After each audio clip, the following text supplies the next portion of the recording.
Good evening. Welcome to Talkin Kop. It's me, Chris Bragg. It's him, Kev O'Sullivan. We hopefully we're having Jack's here soon as well. So we're doing a bit of a reaction show, aren't we, Kev? Because big news today in the Premier League. Everton have now been officially deducted 10 points for breaches of financial fair play.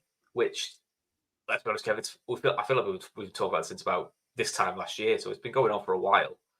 So we kind of thought we'd have a bit of a chat about what we think from the Everton perspective, from the sides that got relegated. Do we think it's fair? Do we think it was enough? Do we think it's not enough?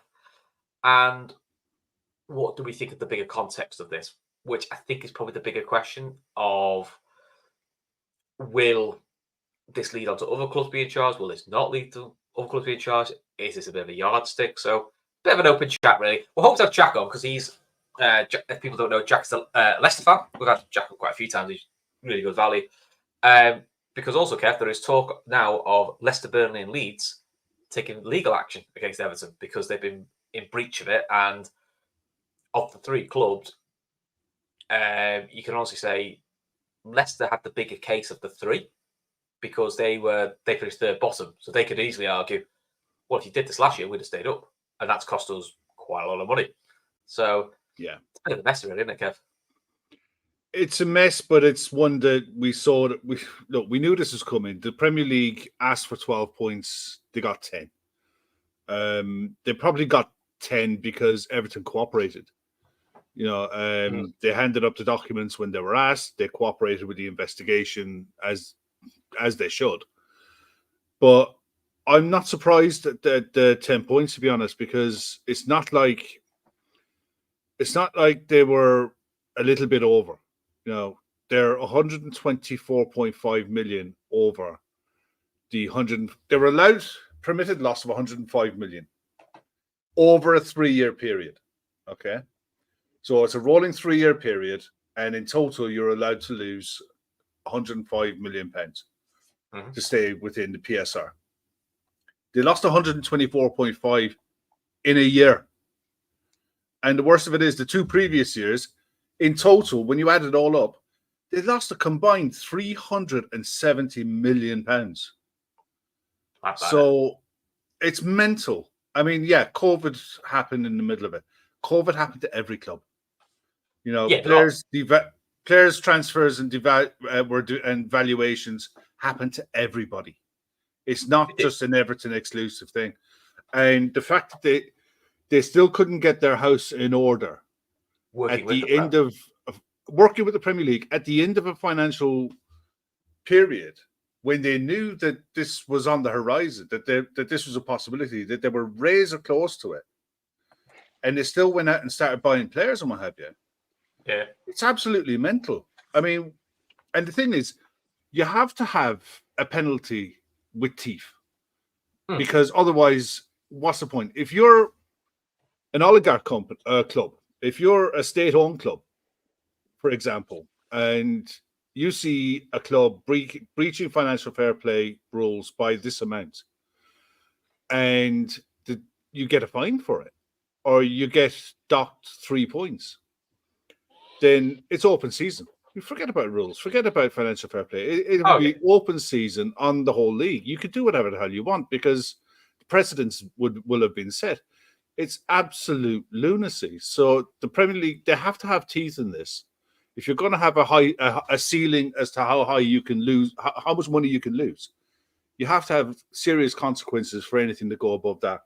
I just want to address something in the comments here. Midnight Toker's point, Kev's making up his own numbers. He's not making up his own numbers. They have announced financial losses of 300 million over the 3-year period.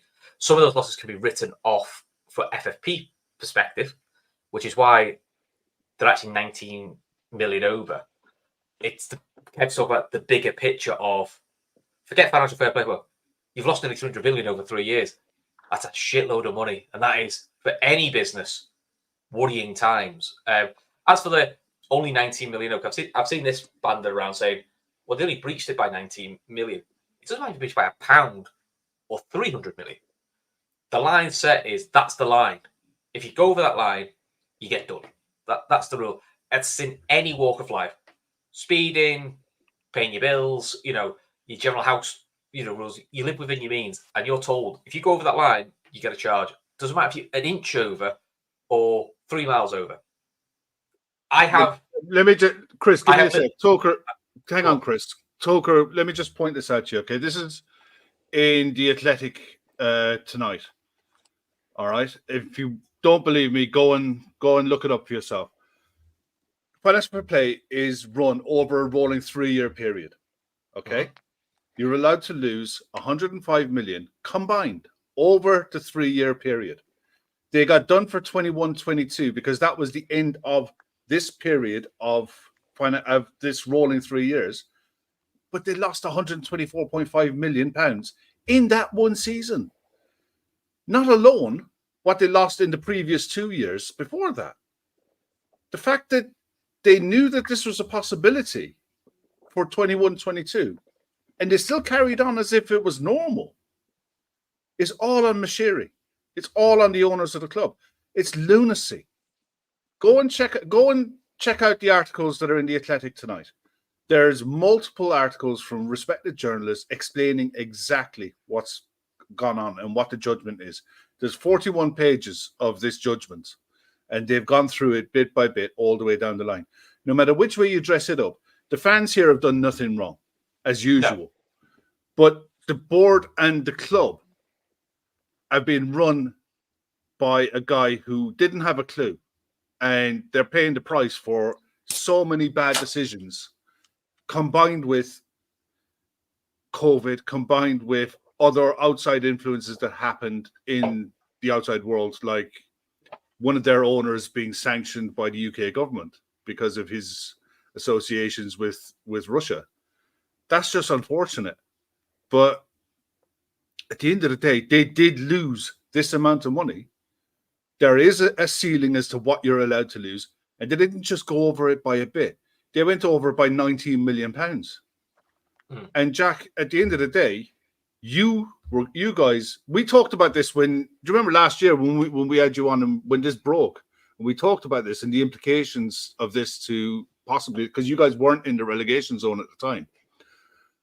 How, as a Leicester fan, are you seeing this? You're watching this. You're seeing what's happened all day long. How are you seeing this now? First of all, good evening, chaps. Sorry, I was a little bit good late. Evening, mate. That's all right. Can you hear me all okay? I was having... Yeah, you're all good. Yeah, you're all good, mate. Problems.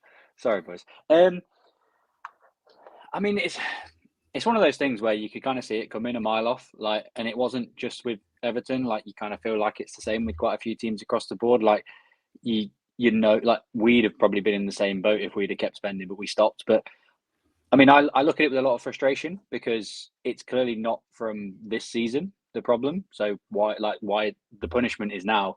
Because it's the easiest thing to do. If you slap them that punishment at the end of last season, it's the difference between them staying up and going down. Like, factually, like they would have been below us and Leeds. So I look at it as the way I look at it is that, you know, obviously I'm frustrated. Obviously it's disappointing that, you know, they seem really, really slow on these sort of matters. But ultimately for us, from a Leicester point of view, like, we should have been good enough to finish above them last season anyway. Like, it shouldn't take this to do it. We weren't good last season.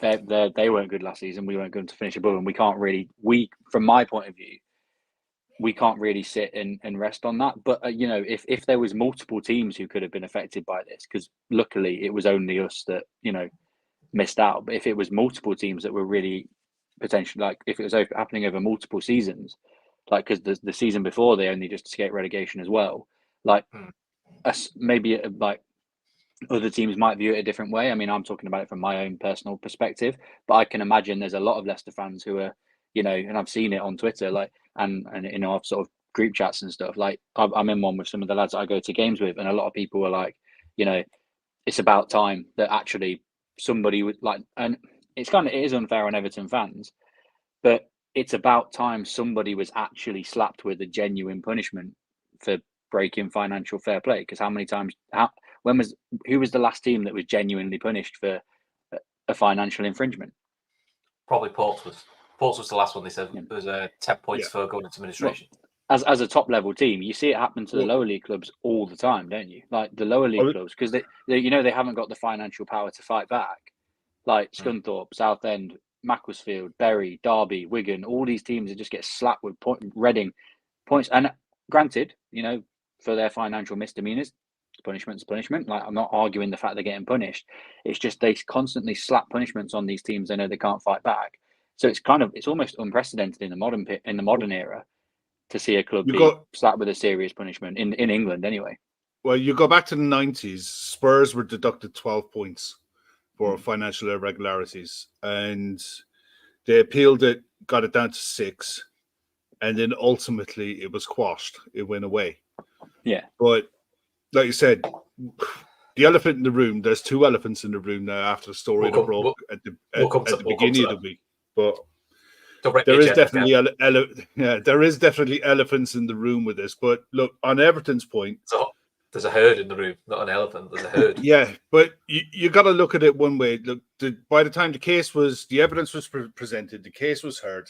They changed the rules at the start of this season because of the situation what happened last season, that it rolled into a new season.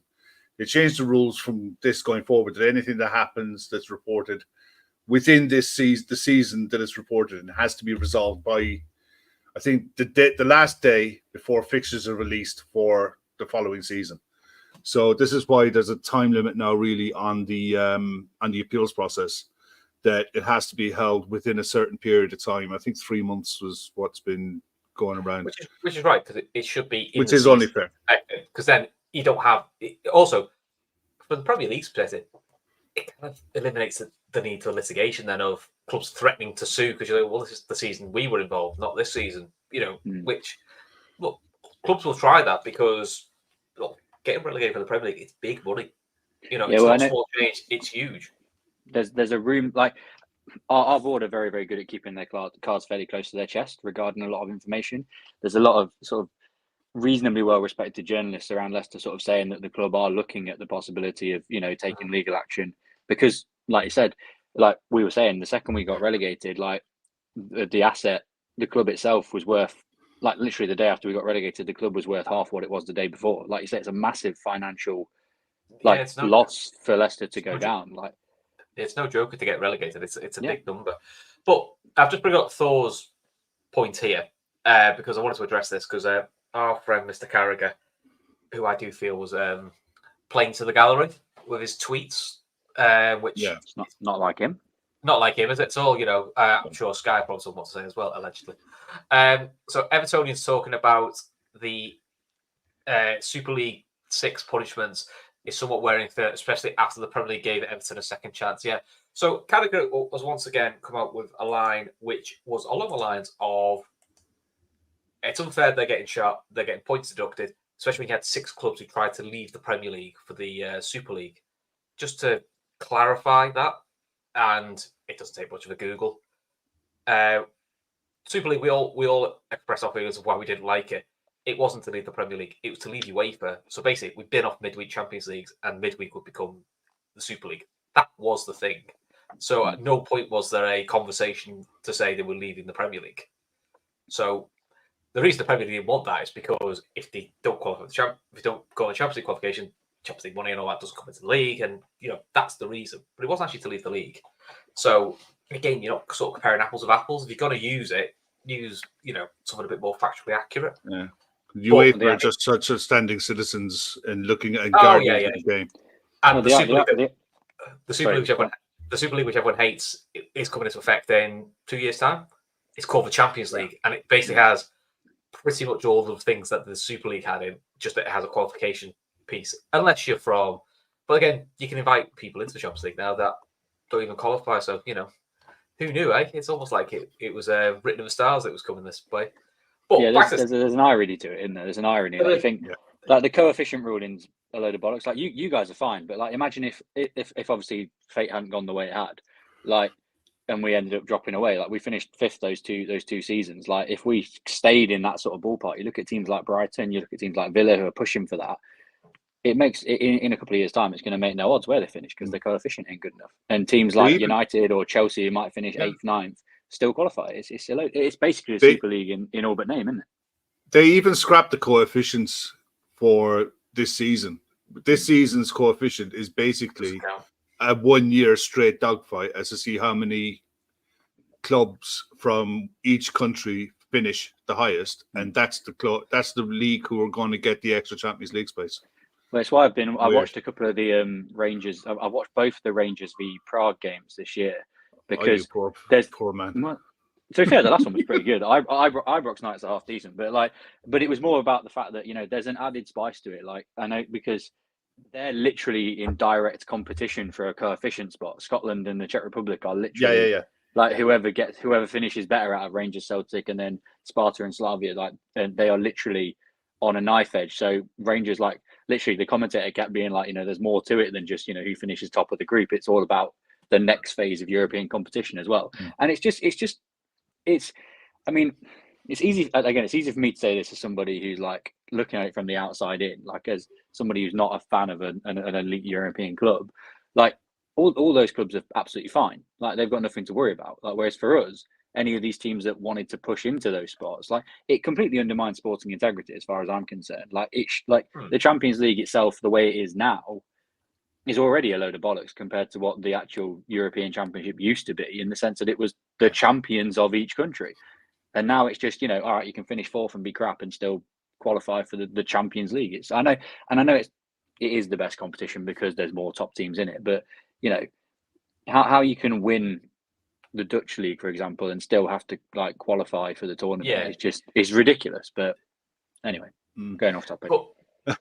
So based on the 10-point deduction, we've seen Everton's response, which is pretty strong, saying they're going to fight it. They think it's not right, and they feel it's highly unfair because it's basically the same as what you get for going into administration. It's all a bit semantics. I think, my opinion, and listen, it's easy for me to say because it's not my club. So, but I would say is you knew the rules, you worked with the Premier League, you still got it wrong. Take your medicine. Now, I think actually the deduction would have been bigger had they not been as cooperative. It's pretty obvious Everton have been very cooperative with the Premier League and given all the paperwork, unlike other clubs, which we will come to.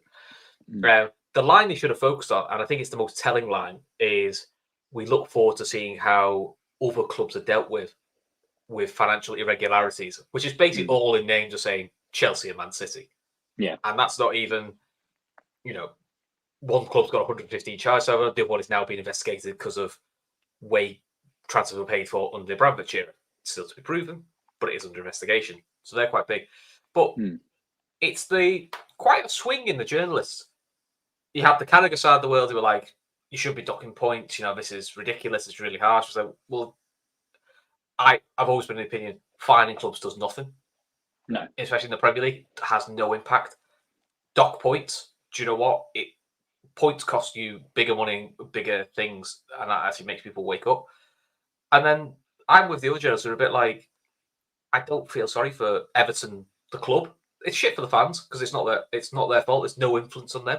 And having been in the club that nearly went to administration 10 plus years ago, that was a shit worry. And we would have been docked 10, 15 points for going to that. And you would have just sucked it up because they're the rules. You know that. I kind of feel the focus should stop being on take your punishment and then go, right, if this is the line of sand, we have 10 points. What are you now going to do? And every week it should be Everton just saying, so what's happening with Chelsea and City? You've been going on with them.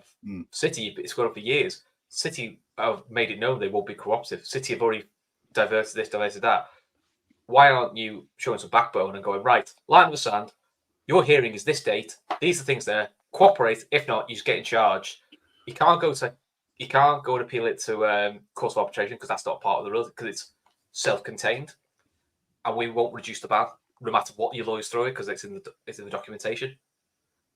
Sure, a bit of bollocks, but Kev, my thinking is I can see the Everton ban Everton points are getting reduced, and that'll be used by other clubs that will get sanctions to pretty much get just like a slap on the wrist.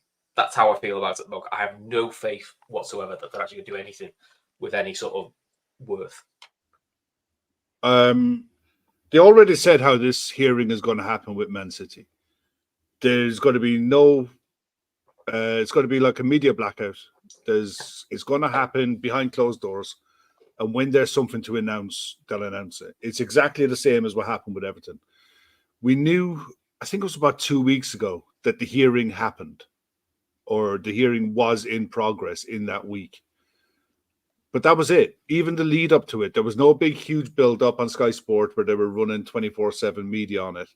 It literally was just done behind the scenes, and you got the announcement today. We kind of guessed that there was going to be an announcement coming. Man City will be exactly the same. The difference is Man City are obstructing as much as possible for as long as possible in the hope of dragging it out and hoping, just hoping it'll go away because they can afford to do that. But ultimately, the league, to bring these amount of charges against Man City, they have to, first of all, have seen proof to bring the charges in the first place. What they should have done is turn around and say, okay, we're charging you with this. This is the punishment. It's up to you to appeal it. It's up to you, the club, to turn around and prove that you're not guilty of X, Y, Z as we think you have. And that's what should happen. If the Premier League have evidence that any club has breached whatever rules, say, okay, here's the evidence. We believe this evidence. This is the punishment. If you want to appeal the punishment, that's fine. We can go to an independent panel and you can present your case. But it will be done and dusted by the end of this football season. And that's it. That's what should have happened.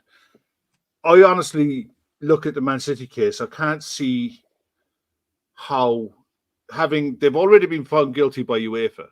They got off on a technicality through CAS. That technicality no longer exists in this hearing, and the evidence hasn't changed. So they're going to get done. Well, City have also been done by UEFA because they did have 1 year of Champions League where they had to go have a reduced squad because of something simple. Yeah. So it's twice they've been gone for. People are under the impression that City got away with it and they're being found innocent. They haven't. They got off on a technicality through CAS. They were found guilty by UEFA.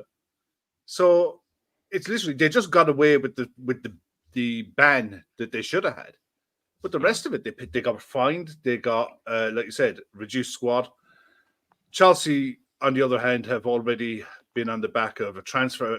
Two window transfer ban, maybe 3, and multiple fines for financial irregularities over the years. Like I said, at least with what you've seen with Everton is you've seen the teeth that the Premier League have at their disposal for one charge, one instance. As soon as Man City are found guilty of this, and I have no doubt in my mind that they're going to be, then the precedent is there. If it's 10 points for this breach, and they've been found guilty of similar breaches over an 8-year period, that's times 8 for every one. And, I look back at what happened with Juventus, and Juventus got relegated 2 divisions. And I'd expect something very similar. I mean, Juventus when it comes around. Juventus' reasons were different. They weren't financial, but it still shows that the Italian FA at the time were willing to take the most successful club in Italy at the time by a distance and dump them into the 3rd division.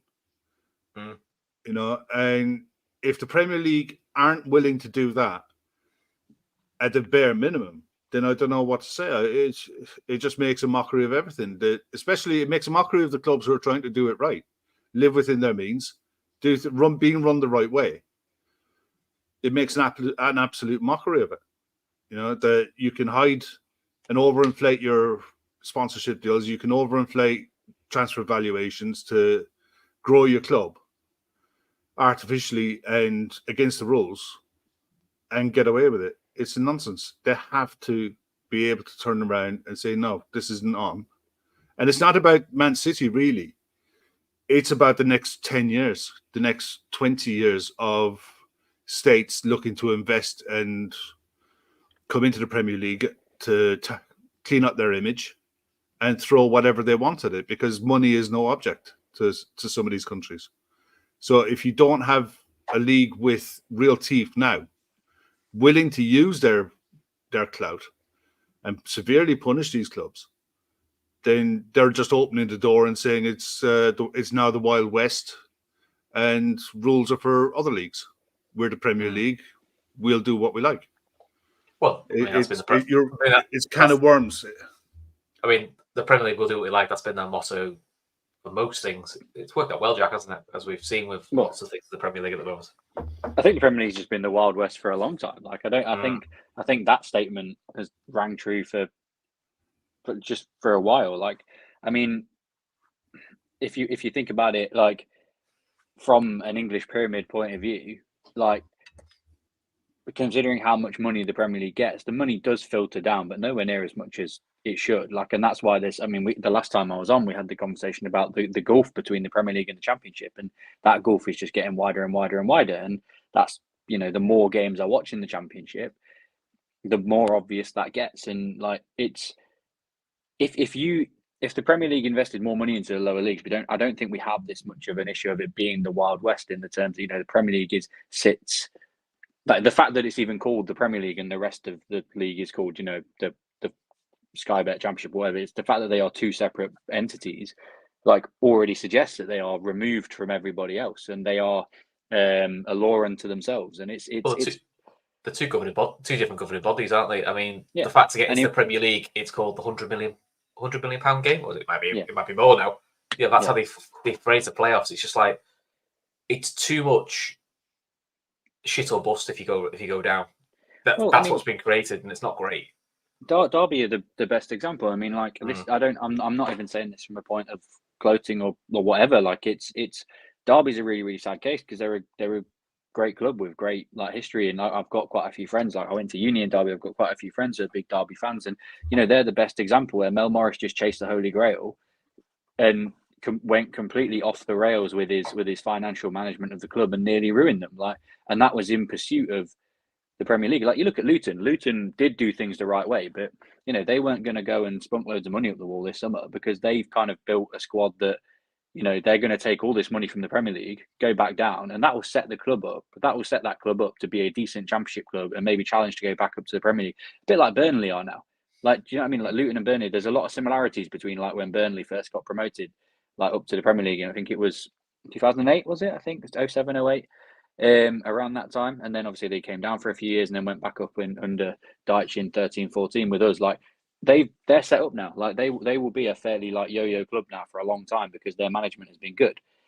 A lot of other clubs, like Kev kind of alluded to, they mismanage massively and they just spend and spend and spend and they don't do things the right way, and it comes back to bite you because everybody wants to be at that dining at that top table, and that's kind of what Everton have had to do because they've been so shit for the last 5-6 years. They've had to keep investing every summer, even though summers where, you know, I think it was last summer, they didn't spend a lot of money, but they had to spend some money because they were like, you know, we have to stay up. And it's kind of one thing that so John Percy, who's a reporter for the Telegraph, he was on a Leicester based podcast like called the Big Strong Leicester Boys. It's really good if people want to check it out, but that he was on there and he was saying that, you know, actually Leicester's owners, yes, we've got relegated and they should take a lot of stick for that. But also, you know, last summer, everyone was criticising them, saying, you know, they haven't invested money. But if they had invested money, we'd be in the same shit situation that Everton are in because we couldn't afford to. We had to try and offload players. We couldn't because we didn't have the state backing that some of these big clubs do. We had to manage things properly and we'd stopped managing things properly. And it came back to bite us on the arse. And like Kev says, like so many clubs are trying to do things sustainably and trying to do things the right way and follow the rules because they haven't got the backing and the kind of like the way that Man City, like, I mean, it was kind of a meme, but you know, when they did have that like law dispute with UEFA, and then there was that image of like how many lawyers was it walking out of the building like all at the same time, like dealing with it. Like Leicester can't afford that, you know, Luton can't afford that, Everton can't afford that, but City can. And that's the thing. That's why this battle with over these 115 charges, I think, will take years because they will have to go through it periodically, charge by charge, and they will have to come like Kev said, they'll do it behind closed doors. They'll do it charge by charge until they figured out which ones they're guilty of and which ones they're not. It could take another 4 or 5 years before that really clears up. It shouldn't, but it could, because Man City will fight it tooth and nail till the death, like they have done so far. I know it's but I mean, probably at the moment in the Premier League, Kev, a lot of clubs should probably look at the Brentford model. You know, they are a ball ache to play, Kev, as we know. They're difficult to play, but they don't spend masses. They don't break the bank. They spend with the means, and they just do it with clever recruitment, clever analysis. You know, I mean, Brighton do have a richer owner, but it's a similar model of find the right players. You know, find the right players, but do it on a budget, and you do it smart recruitment. Which, do you know what, Kev? Before Mashiri came in, Everton were actually a better side under the David Moyes era, where they had basically didn't have a pot to piss in, but Christ Almighty, it was a ball ache playing Everton. He hated it. I mean, we hate Everton anyway; it's horrible. But Everton was just always a nightmare to play, and they would always go between 5th and 10th most seasons. You know, and yeah, it's also because they got more money. They just threw away the idea of smart recruitment. I can't get over. I mean, you said it to me. Go on. You tell them what you said. You said to me before we came on air about Everton. Oh, the only club I know that can break FFP and get shitter. It's just bizarre. I've never known a club to spend that much money and get worse. And I'm not. It's partly tongue in cheek, but it's partly a question of Mashiri and what he's done at that club. Going, how can you spend that much money and make the club that much worse? And when there are clubs I've seen, the likes of Brentford and Brighton, who have spent nowhere near your level and are getting better players and smarter ways of playing, you just have to question all round what's going on. I mean, the one thing that I will say, right, Goodison needed to go. All right, they had to do something with Goodison. They had to get out of there, and they had to invest in this new stadium. Now, look, you're over there. You see it more than anyone. It looks like it's going to be it looks like it's going to be a proper stadium. Like, you know, it's going to be an asset to the club going forward for sure. But it was a car crash waiting to happen with the global events that happened at the same time.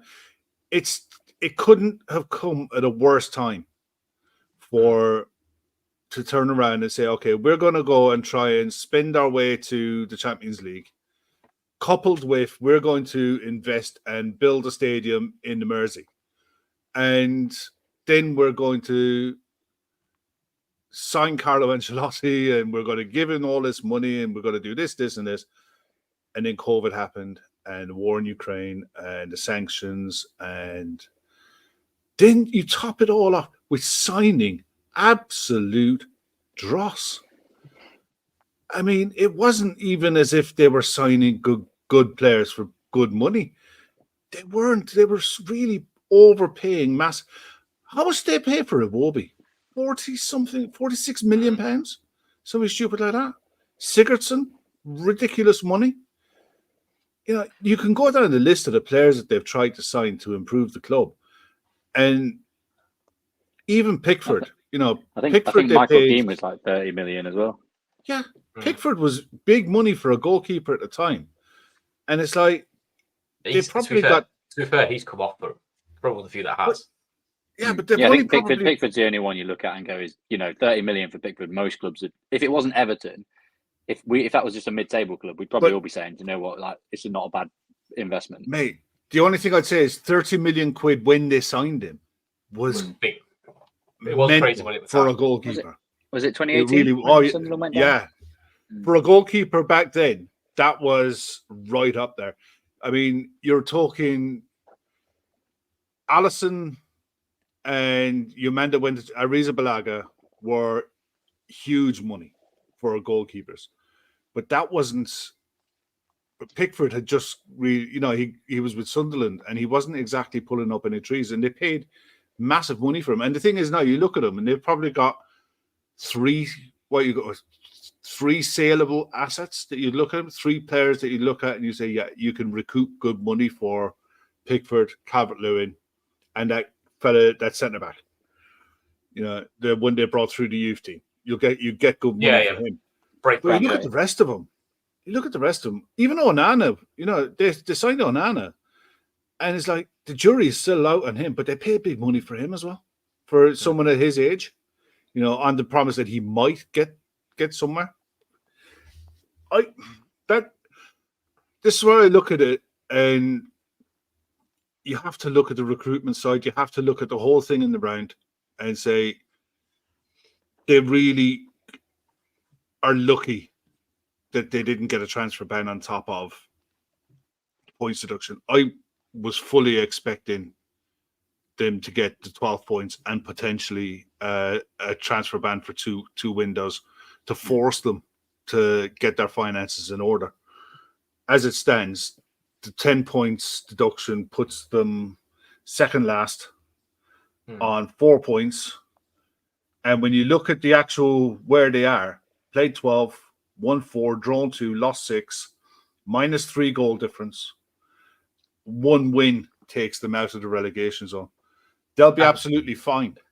They'll be absolutely fine this season. I saw a thing that came up before with Everton. They've got the 6th best away record in the league. Their away record's really good. To be fair, it's better than ours. Ours is shite. But this is from a purely on the pitch perspective. If you're going to get docked 10 points, this is probably the season to do it, because I just feel they're better than Luton, they're better than Burnley, they're better than Bournemouth, Sheffield United, and they're better than Sheffield United. Yeah. I think they're better than at least 4 clubs quite comfortably. Yeah. I think the only thing you can't legislate for is that sort of drop in points could either galvanise them and siege mentality and we don't care, we'll stay up anyway, or it could crush them. I think they've got the perfect manager for it. Really, no matter what you say about the quality, they've got the perfect manager for it. Yeah, he's very good with stuff like that. So the assumption is, and Manny Kev's been the same, is if they have to get a 10-point deduction, I think they still stay up. Yeah, no, I agree. It's the bigger picture we're now talking about is outside looking in. Jack, you've got no horse in this race. Look, we can admit we're both Liverpool fans, so we have no love lost for Everton. But what's your gut feeling happens with Everton and the wider financial context of some other clubs that are under investigation? I think Everton, you look at Aston Villa now, are another great example. And obviously, I'm not talking about the financial thing, but sometimes the best thing to do is to fall on your sword and just accept where you are, go down. I mean, obviously, nobody wants to go down, but Villa went down, spent 2 years down there, and now they've come back and they are so much better than they were for probably the last 3 or 4 years before they got relegated. I think looking at the way we've had to reevaluate the way we run the club and look at the squad and stuff, if we come back up, we'll be better for it. Sometimes with teams like Everton, when you've got that many players, you go down, and all of those high earners, well, not all of them, but most of those high earners would have ended up leaving. And then they reevaluate. You bring in younger, hungrier players on less wages, and you want to, build and start again. And I think sometimes for clubs like Everton, it's the best thing to do, because if they're not careful, they've had the 10-point deduction now, if they don't sort their finances out, you could end up being in a Sunderland situation or a Portsmouth situation. And yes, you two are Liverpool fans, but if Everton went that way, you'd want it to be because they would just crap on the pitch, not because somebody upstairs has decided they don't know how to spend money. You'd rather it be just because they were rubbish on the pitch. You don't want any team to disappear into the ether because somebody's been shit at their job upstairs. I think you're right. I think you're absolutely right about the actual on the pitch situation. I think that it's the best season for it, because I genuinely believe this. If Leicester and Leeds were in the Premier League this season, we stay up easily. I genuinely think we are better than the 3 teams that went up last year. I think if it was the old school 22 team Premier League and Leicester or Leeds were in there, we'd stay up comfortably. We are. I've watched a lot of. Obviously, I've watched loads of us, but I've also watched loads of Leeds as well, because they've been on TV a lot. We're both better. We play better football, and we're more solid than both than all of those clubs that went up last year. So I do think they'll be absolutely fine this year. But like you say, what are the long-term repercussions for them? Because what are they going to change? They've had their 10-point deduction. If they say they're going to fight it, but you can't just fight it externally. You've got to fight that internally as well. Like, what are you going to change within the club that gives you a more sustainable long-term future? Because I don't think they've got a plan. And I think you were talking about, like, you know, they've had a new owner and got worse. They are a prime example of how if you don't have a quality director of football, that the whole operation goes to shit. Because you look at all the managers they've had: Ronald Koeman, Marco Silva, Rafa Benitez, Carlo Ancelotti, Sean Dyche, Frank Lampard. What is their style? What are they trying to be? Like, now they've kind of accepted what they are as a team that's going to be down there fighting relegation. But in those first years when Mashiri came in, what kind of team were they trying to be? Because they kept chopping and changing between managers with hugely varying styles, and it was quite clear that they were going to. I mean, I think the game where it became quite obvious to me, and this is a long time ago, I remember watching them get pasted at home like 5-1 by Atalanta, and they were a club who were, you know, kind of similar to Everton in stature in Italy, and they were clearly on the up because they were managing things the right way. They had a clear vision. They brought these young players in and then moved them on. Everton were going the opposite way, and you were thinking, you know, that was kind of a huge turning point, because I think that was also the game where Koeman got sacked, if I'm thinking correctly. Or he might have been sacked not long after that. And then they changed completely again, and then they changed style again. And it was just, you know, eventually, unless they change, they are going to go down, whether that's through a points deduction or not. If I was Chelsea, I'd be more worried than Man City, because like the Everton one, it's like one thing they're looking for. And it won't take them long to look at that, deal with it, and you know, apply the rules, whatever the rule may be, and then move on. City, it's actually different with Chelsea. Chelsea tried to get out in front of this because the takeover was so scrutinized, because it was a forced takeover, that when the new owners came in, they fronted up and said there are financial irregularities. Here they are. Yeah. It's just going to be a case of the Premier League opening the investigation, looking at the evidence that they already have, and that will guide them as to what they want to look for. I think that's a really good point, though, Kev, because like you say, clearly come in and said, you know, this was something that happened before us. But then if the Premier League then let Chelsea get away with it, then City could just go, no. But if they did, let's just play hypotheticals. If they did, City could then go, well, we did this like 10 years ago before those rules came into place. So how can you? Because a lot of these things that City are supposedly guilty of were before a lot of these new FFP rules were in place. So they're like, well, how can you charge us guilty of that now that the rules changed? Like, and there's load, and this is why, like I say, the City thing, it isn't going to come into play for a few years, I don't think. The other thing with Chelsea is, if the allegations are true that, you know, certain transfers were paid offshore accounts, not through Chelsea's books, I think so. We'll put the chat here. There's a massive tax question on that. Forget Premier League points, and there will be a HMRC big bill.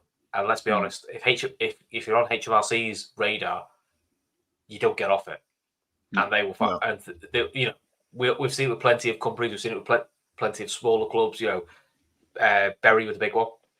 You know, if you overtax man, the taxman doesn't forget. The taxman will find it. So, I think again that's a bigger worry for Chelsea, because then it is a bit more of a forget Premier League. That's a very legal matter you've got to then worry about. That's the bigger concern for them. Not to get too political. We have to say if it's true, because we don't know.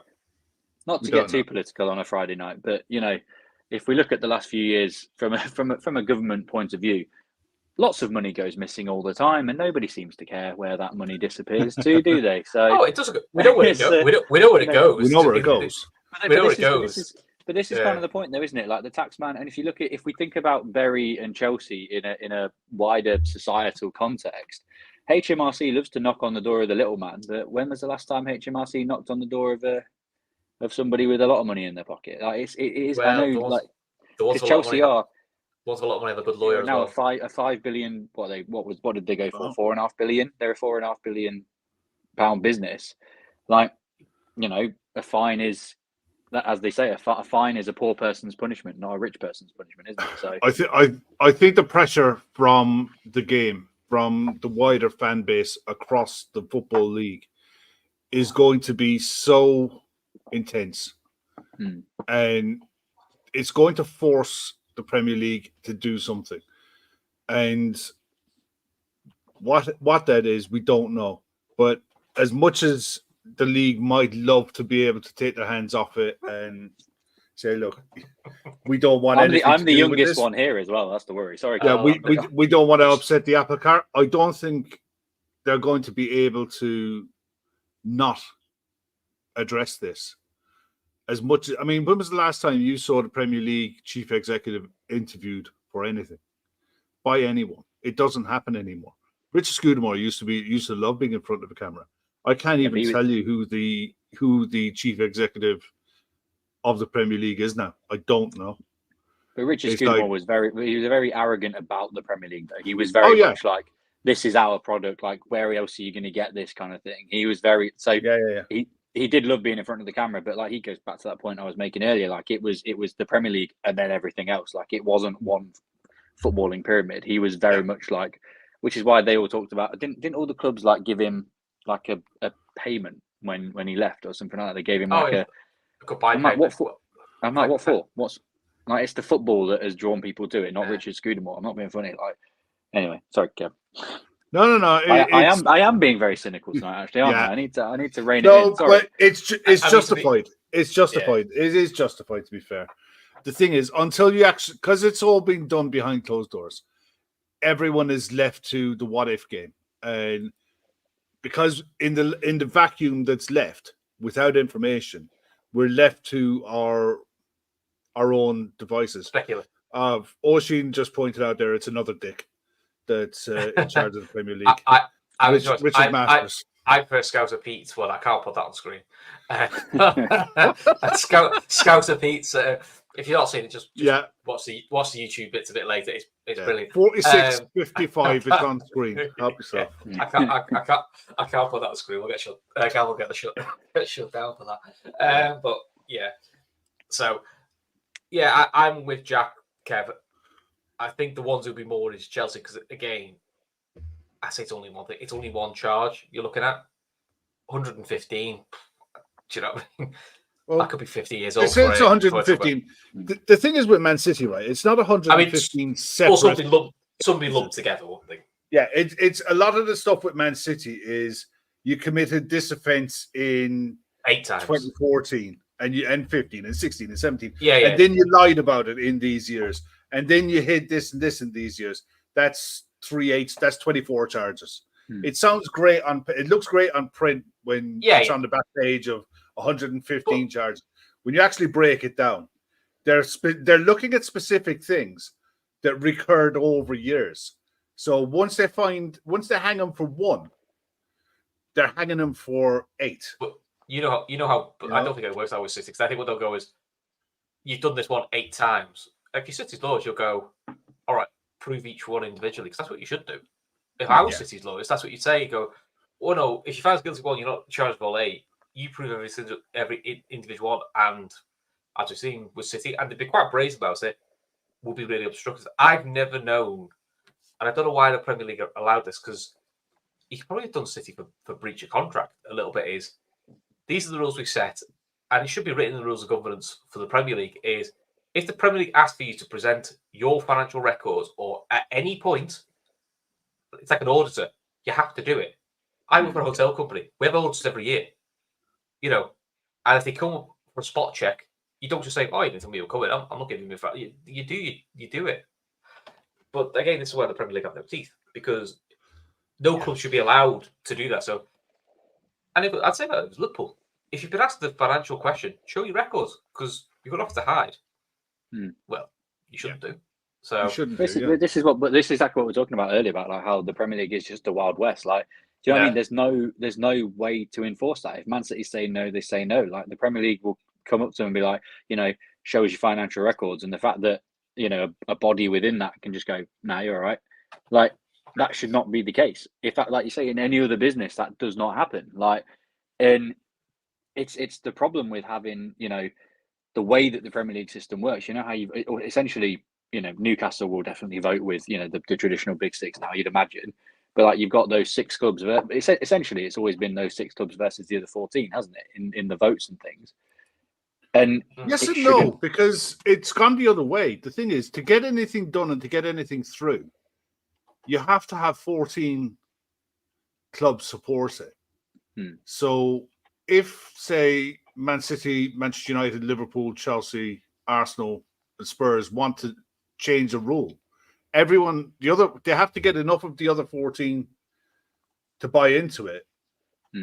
Otherwise, it doesn't happen. So it can go the other way, and it usually does. When you want to see substantial change, especially when it comes to financial irregularities, there's a lot of clubs within the Premier League that are desperate to produce a talent that Manchester City want to buy. And Manchester City or Arsenal or Liverpool are willing to pay £100 million for this one player. Those clubs are desperate to have those other clubs have the ability to do that because they've almost built it into their model. You look at Brighton. Brighton are living their best life at the minute because of the amount of talent they're producing and the amount of money they're getting in for the players they're selling. But at the same time, they still need that market to be able to do that. And they're not going to rock the apple cart in case that market disappears on them. So that is an effect, isn't it? Yeah, I mean, the Premier League is a private club. Ultimately, it's a private club that's self-governed by 20 members.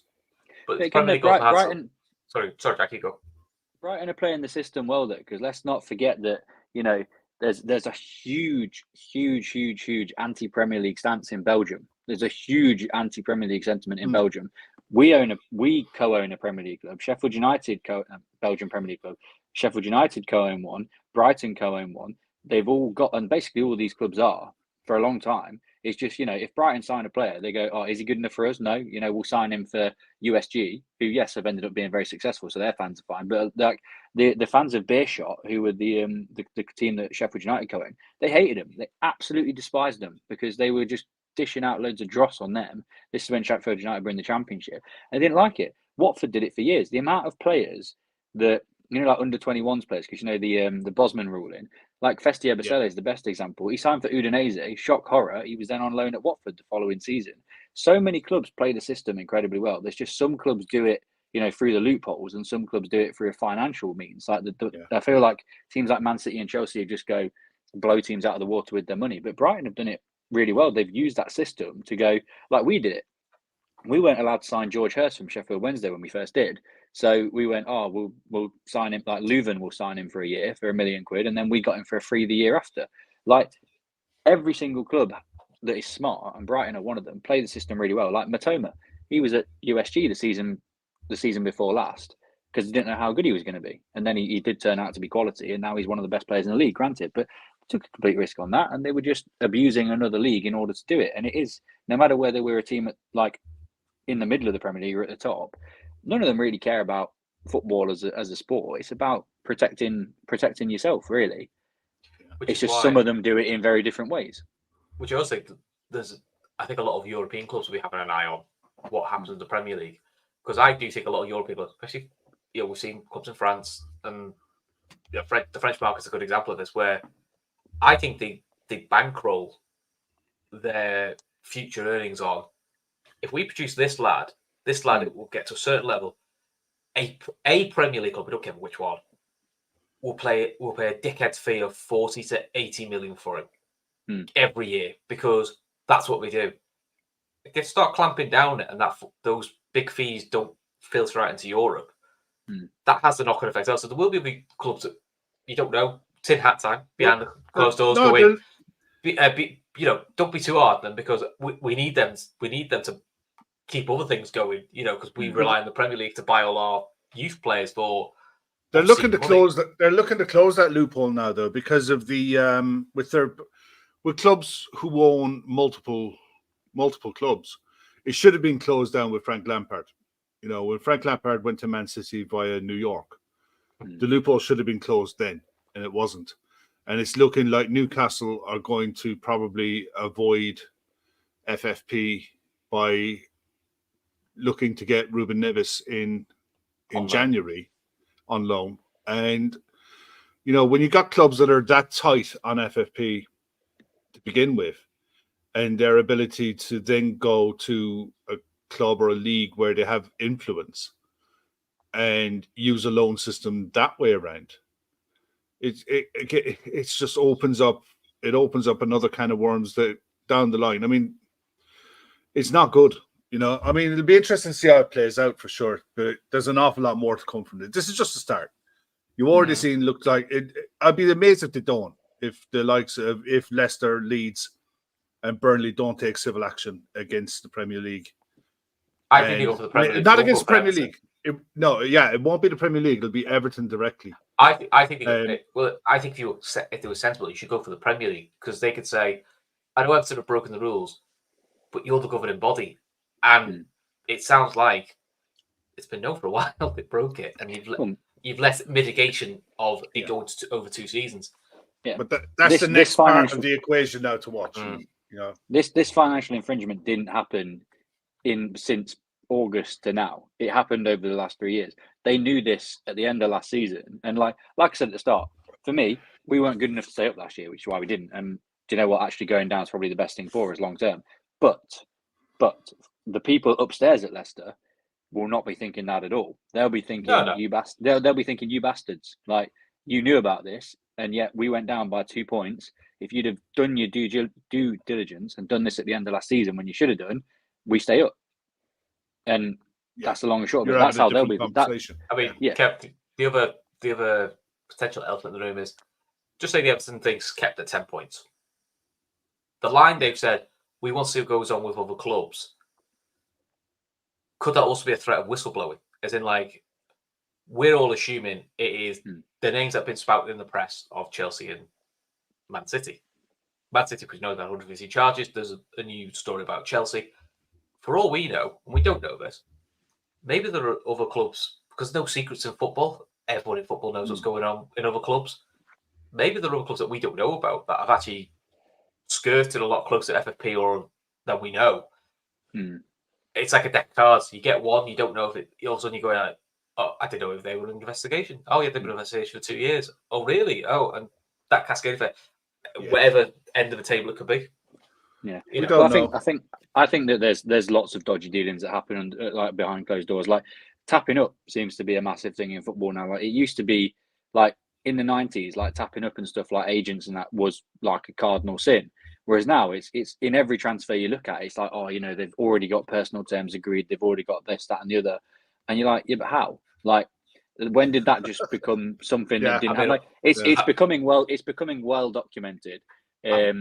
I think tapping up's been going on for decades because when you hear ex-pros now who played in the 70s and 80s, early 90s, they talk about, so how did you get your move to so and so? Oh, I spoke to so and so, and we met at a service station for a cup of tea and had a chat. I was like, yeah, sounds great. Yeah, just get us over the club. I think the whole tap it up thing. I think, but also tap it goes on outside of football. Do you know what I mean? If you're gonna, there's plenty will get nods and winks and go, would you be interested in coming to this company? Yeah, I would, yeah. Because if you're going to spend that, Thor makes a great point there. Sorry, Chris, 1 sec. Thor makes a great point there. I just seen it there. 777 still have questions to answer too. Everton facing administration down the line if this deal falls through. That's all gone very quiet. And the thing is, those owners are hated, detested by virtually every club that they've had association with. In multiple sports. Exactly. And if that goes pear-shaped, then Everton are really in the mire. You know, I mean, they literally did lose that amount of money over that sustained period of time. The stadium is in overspend. They're borrowing money left, right, and centre just to pay the wage bill. This could go really badly. I mean, the 10 points deduction, football-wise, I think they'll be fine this season. I do. As long as they get through January without having to sell anyone. They should be, on a footballing sense, they'll be fine this season. But they're still borrowing money left, right, and centre to keep the lights on. That's not sustainable long term. You know, so the fact they got away with a transfer ban could be a blessing in disguise because I think they're going to definitely need to make some big sales going forward over the next 2-3 windows. They're undoubtedly the worst run club I've seen for a long time. You know, in the Premier League. In the Premier League, it takes some amount of effort to spend the bones of nearly £400 million and skirt relegation.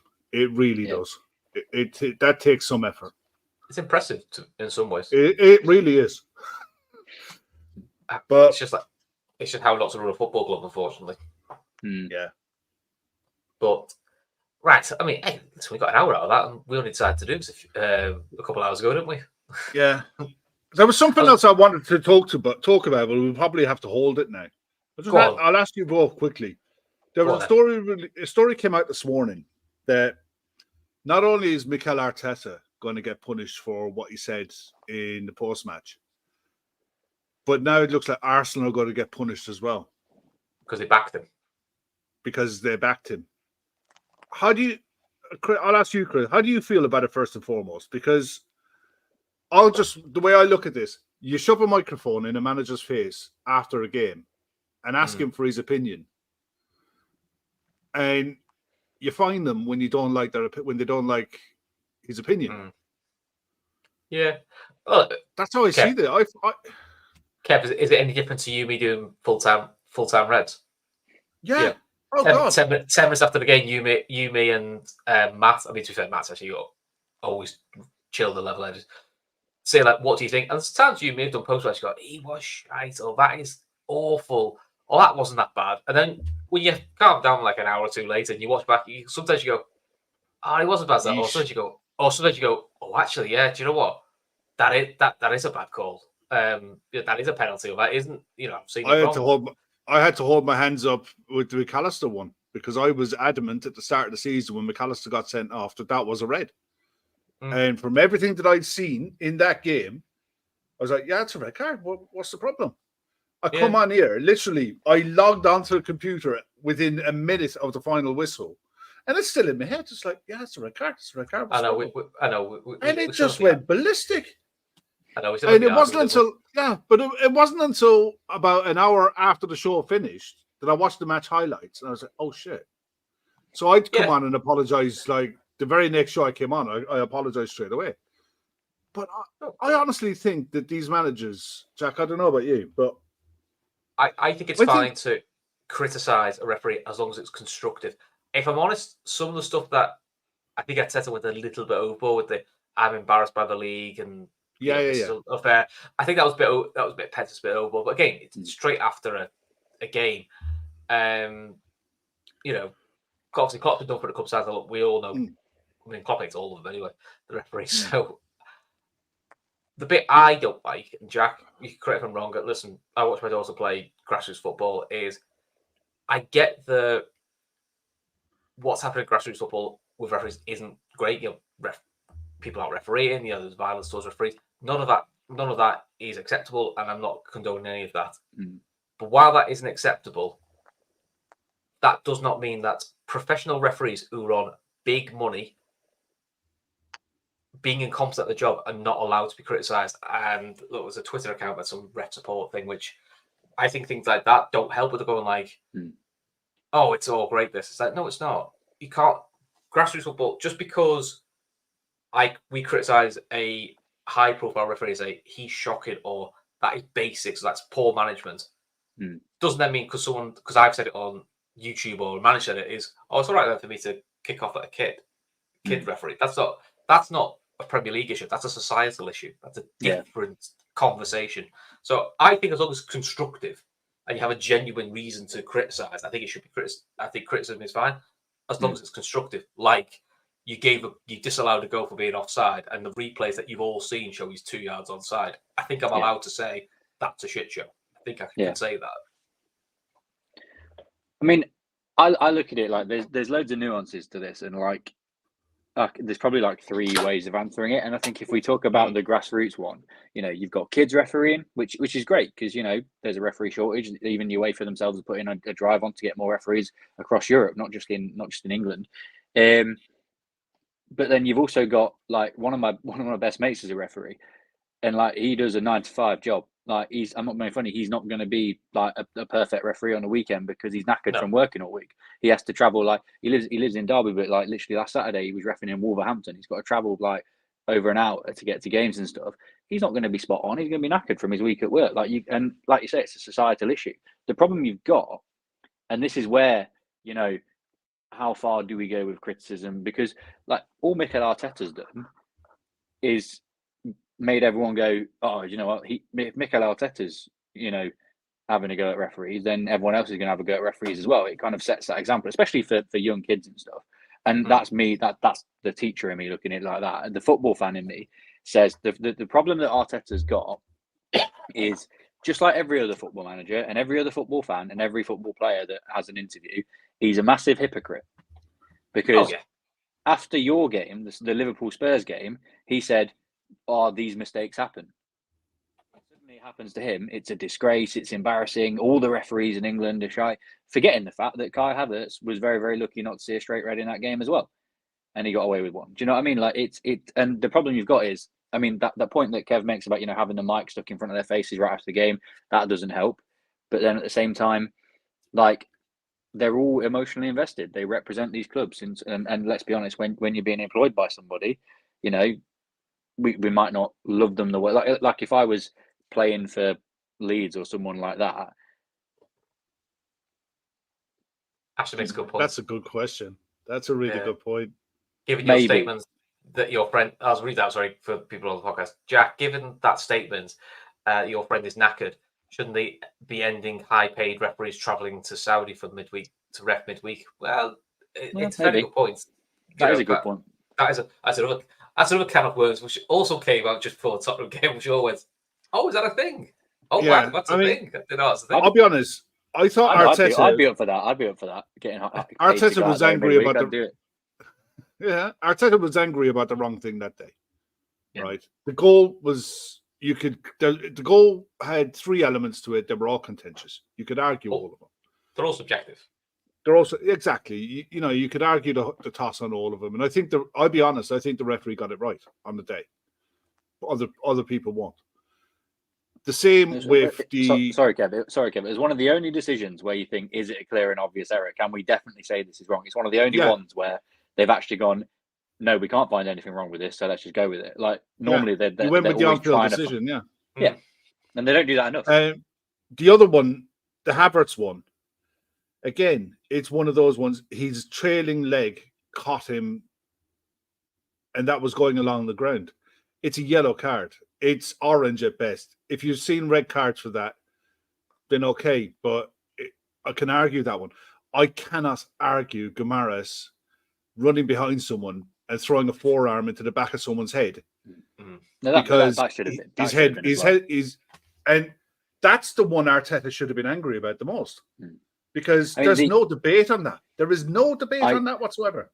I will argue the toss on the Havertz one, because if you watch that, if you watch that, his leading foot, which is halfway up his shin, might I add, does shin pad, and the point is, if Longstaff is like half an inch further forward, he's potentially broke his leg. The main contact is made from the rear leg, but if you watch it really closely, that front foot, it does, because you see his shin pad on his left leg move.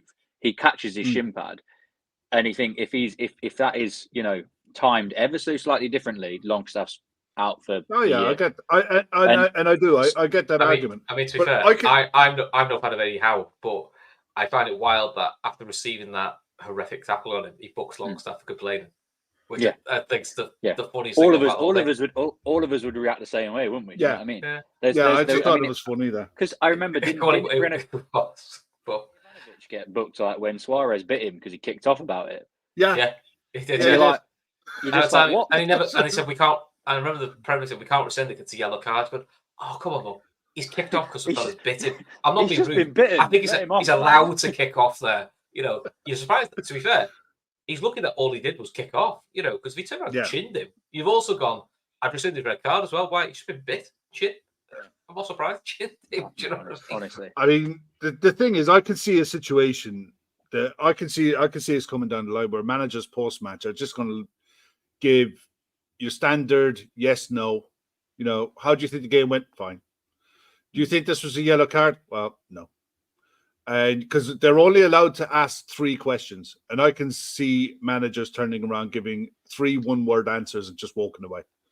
Because if they're going to get done and potentially banned from the touchline for giving an opinion, whether they like it or not, whether they went over the top or not, if you're asking someone what their opinion is on something, don't complain after if they go over the top, because there is no other reason for shoving a microphone in someone's face a minute or two after the game is finished.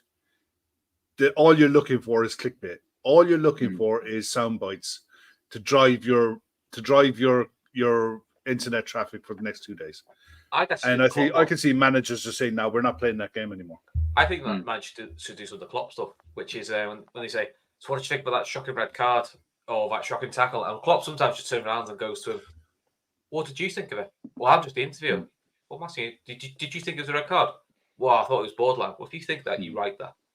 I'm not giving you a quote though. I just keep going backward. If you think it, you write it, and he's done that a few times. And the journalists hate that because it's like, I can't quote that because it'll say Jurgen Klopp was non-committal on his answer, but he was, yeah. Doesn't sell a headline though, does it? And actually, I think that does a bigger job.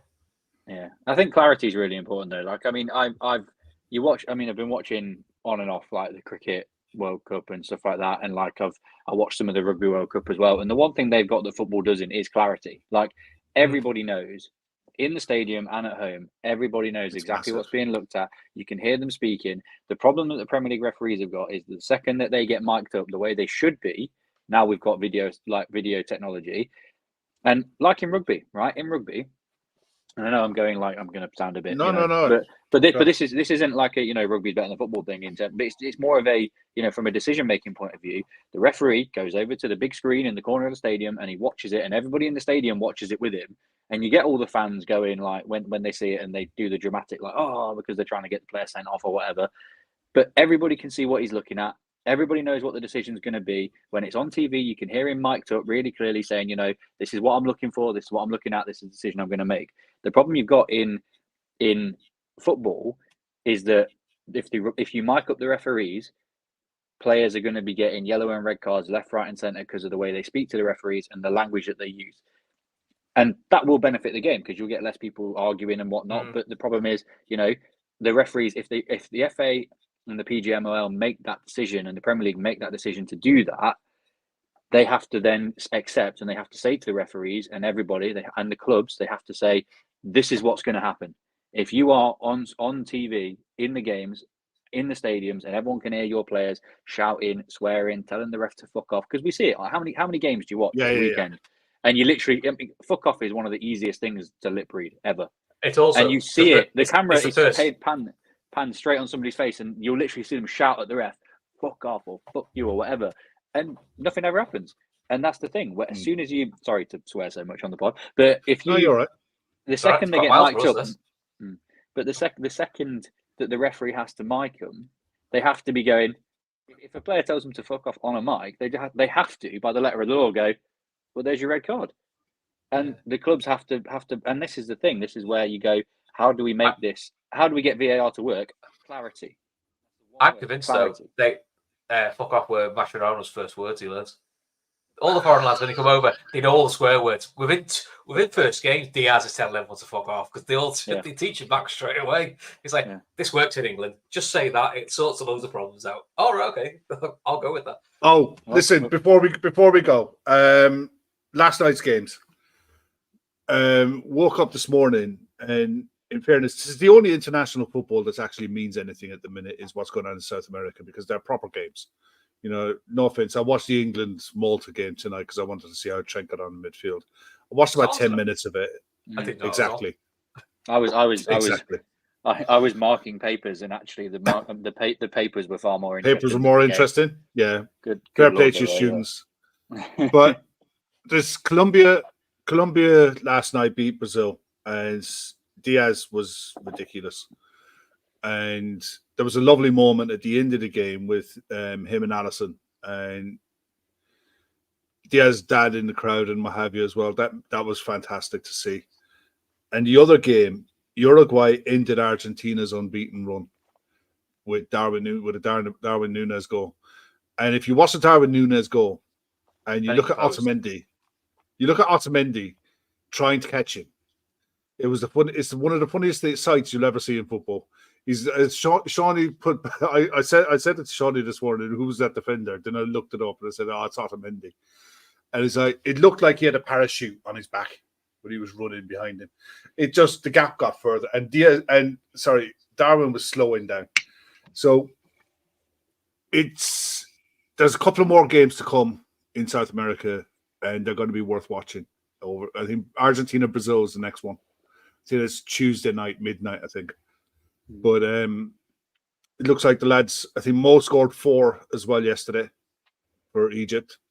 So I think between the 3 lads, they scored 7 goals in the games yesterday. So hopefully City, and all the City lads. Yeah, they're all injured. Yeah, they all got these 2-week injuries. They're brilliant. Love it. I see they all get excited because Haaland got a whack and going. He'll be started against us, don't you? He'll be starting. As will Edison. You know what's funny about this is you said there about like the City lads having injuries for these 2 weeks. Complete opposite. Last season, Johnny Evans was injured all season, apart from when he used to go on international break for Northern Ireland. Suddenly, he was miraculously fit for those 2 weeks. It was crazy. And now, he's injured again now. So it's quite funny. Every single player that out of all the ones that left us in the summer. So Barnes, if you look back, Fofana, Chilwell, Maddison, Evans, they're all sidelined injured now. So. Yeah. Oh, I guess because what Villa fans told me, Villa fans going, he's all right. I said he doesn't run around much, does he? No, he doesn't. No, you'll learn that. He's all right as long as he doesn't have to move. Yeah, just the old 5-a-side player just stands in the centre circle, passes it. He's fine. He'd be the best player in the world at walking football.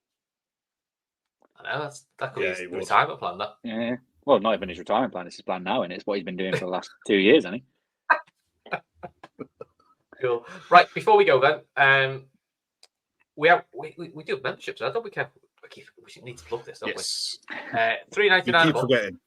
Yeah, you keep forgetting, right? $3.99 a month, and what we'll do is there'll be shows that will just be members only. And if you're not a member, you will be able to get them as an audio download a bit after the event. So we've done a couple of member shows now. In fact, we do a morning show twice a week, which you guested on, and then at the moment we're a third of the way through. We did a review of the title winning season, which is one me and Gav do.